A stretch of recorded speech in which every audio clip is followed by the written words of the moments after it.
Selamat pagi. Saat ini saya akan membaca kitab Ibrani.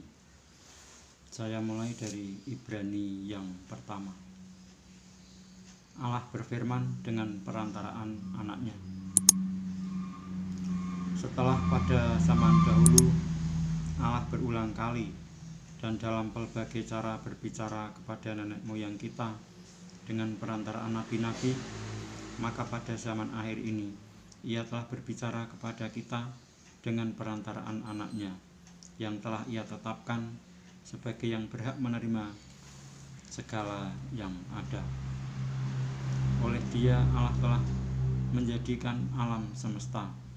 Ia adalah cahaya kemuliaan Allah dan gambar wujud Allah, dan menopang segala yang ada dengan firman-Nya yang penuh kekuasaan.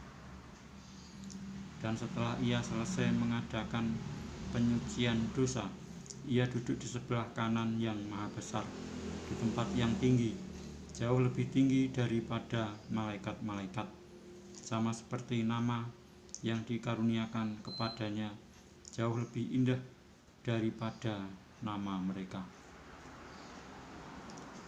Anak Allah lebih tinggi daripada malaikat-malaikat.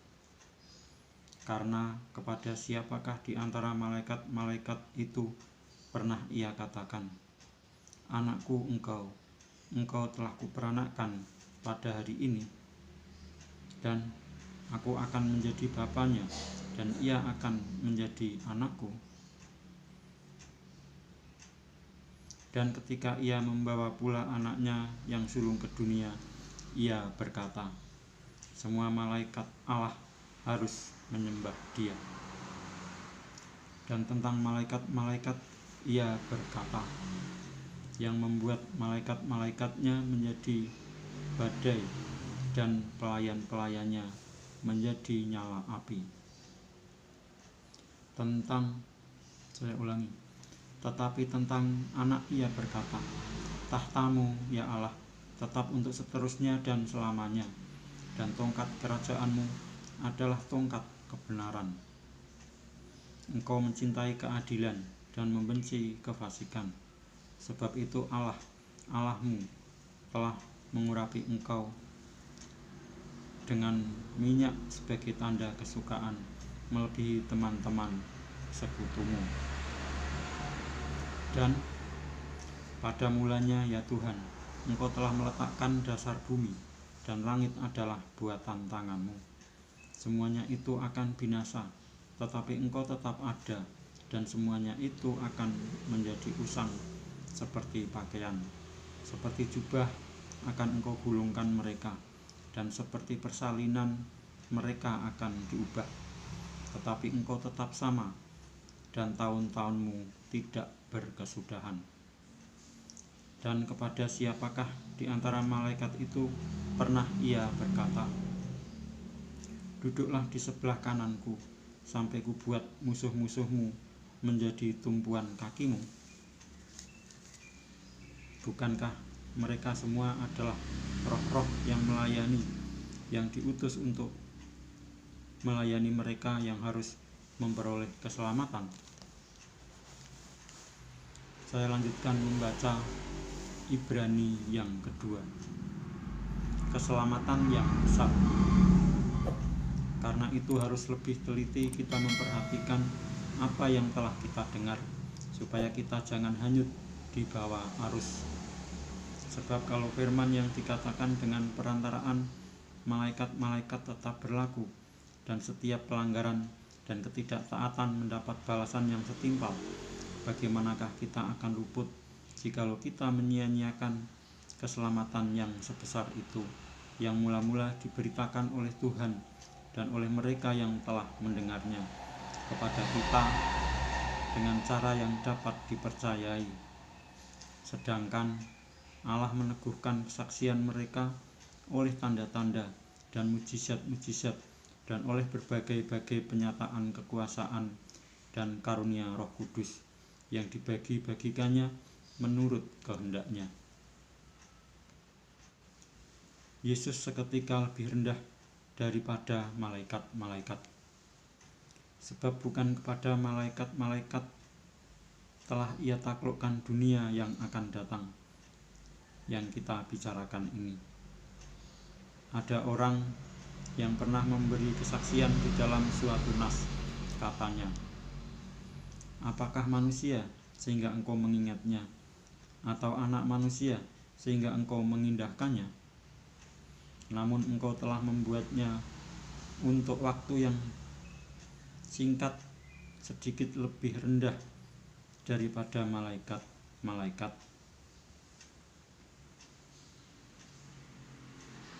Dan telah memahkotainya dengan kemuliaan dan hormat. Segala sesuatu telah engkau taklukkan di bawah kakinya. Sebab dalam menaklukkan segala sesuatu kepadanya, tidak ada suatu pun yang ia kecualikan, yang tidak takluk kepadanya.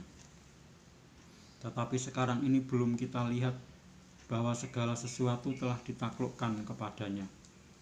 Tetapi Dia yang untuk waktu yang singkat dibuat sedikit lebih rendah daripada malaikat-malaikat, yaitu Yesus, kita lihat, yang oleh karena penderitaan maut dimahkotai dengan kemuliaan dan hormat, supaya oleh kasih karunia Allah ia mengalami maut bagi semua manusia. Sebab memang sesuai dengan keadaan Allah, yang baginya dan olehnya segala sesuatu dijadikan, yaitu Allah yang membawa banyak orang kepada kemuliaan, juga menyempurnakan Yesus yang memimpin mereka kepada keselamatan dengan penderitaan. Sebab Ia yang menguduskan dan mereka yang dikuduskan, mereka semua berasal dari satu. Itulah sebabnya Ia tidak malu menyebut mereka saudara, katanya, aku akan memberitakan namamu kepada saudara-saudaraku dan memuji-muji engkau di tengah-tengah jemaat. Dan lagi, aku akan menaruh kepercayaan kepadanya.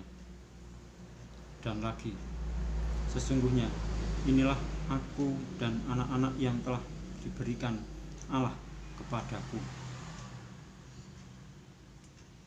Karena anak-anak itu adalah anak-anak dari darah dan daging, maka ia juga menjadi sama dengan mereka dan mendapat bagian dalam keadaan mereka, supaya oleh kematiannya ia memusnahkan dia, yaitu iblis, yang berkuasa atas maut, dan supaya dengan jalan demikian ia membebaskan mereka yang seumur hidupnya berada dalam perhambaan oleh karena takutnya kepada maut.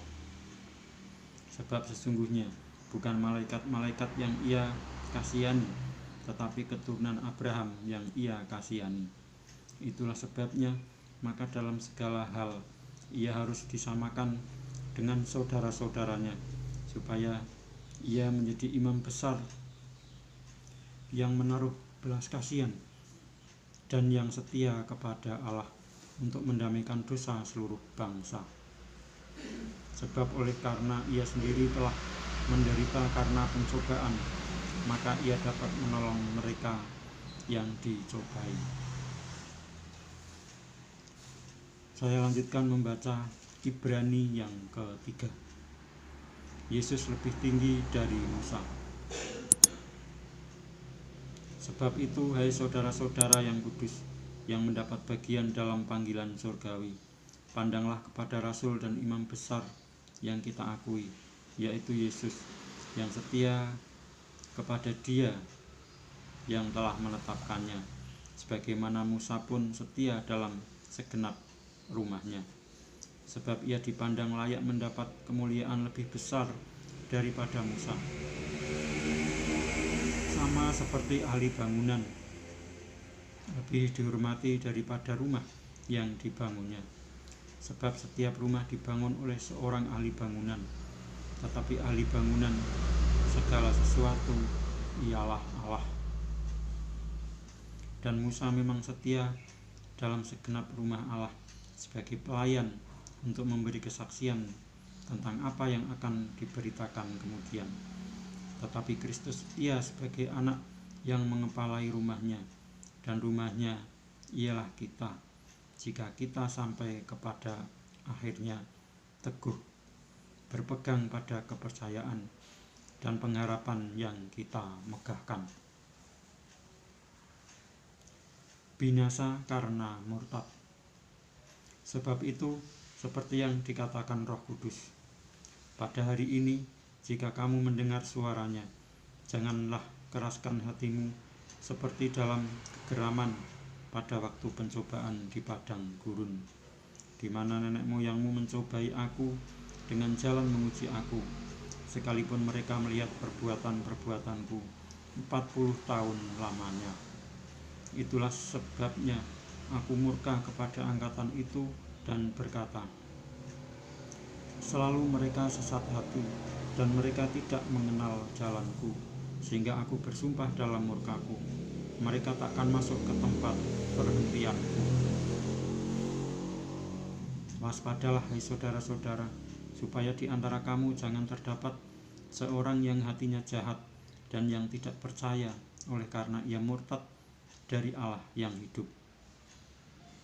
Tetapi nasihatilah seorang akan yang lain setiap hari selama masih dapat dikatakan hari ini, supaya jangan ada di antara kamu yang menjadi tegar hatinya karena tipu daya dosa.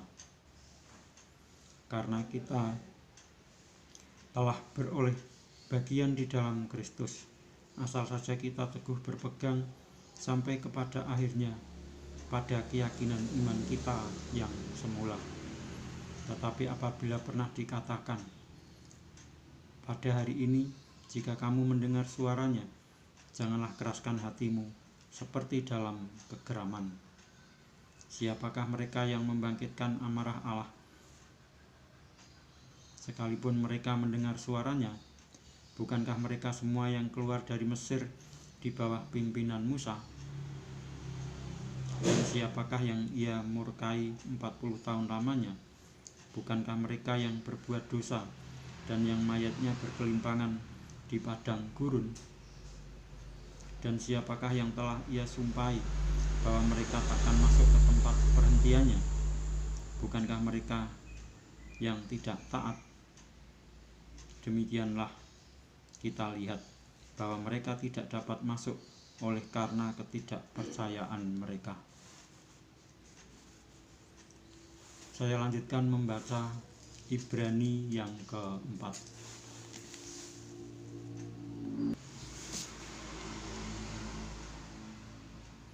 Hari perhentian yang disediakan Allah.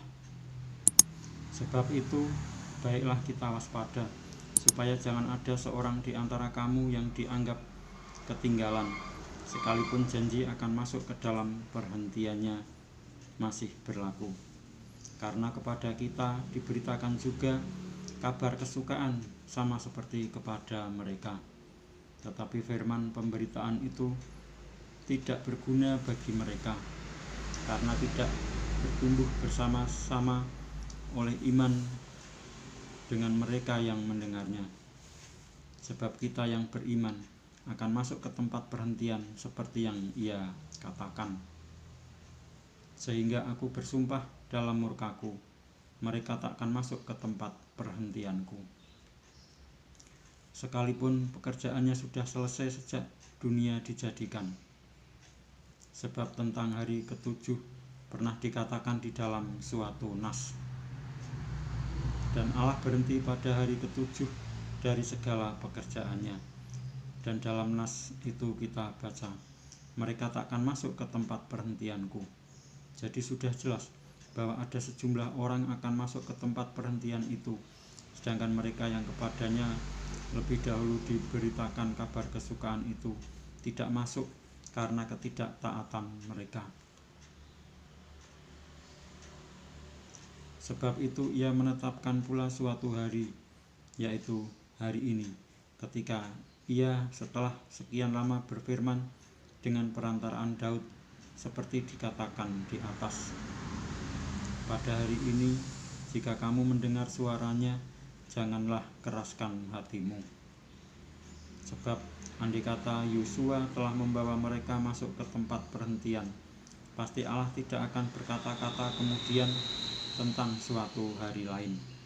Jadi masih tersedia suatu hari perhentian, hari ketujuh bagi umat Allah. Sebab barang siapa telah masuk ke tempat perhentiannya, ia sendiri telah berhenti dari segala pekerjaannya, sama seperti Allah berhenti dari pekerjaannya.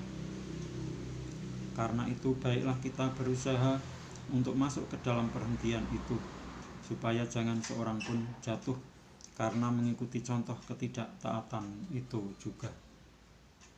Sebab firman Allah hidup dan kuat dan lebih tajam daripada pedang bermata dua manapun.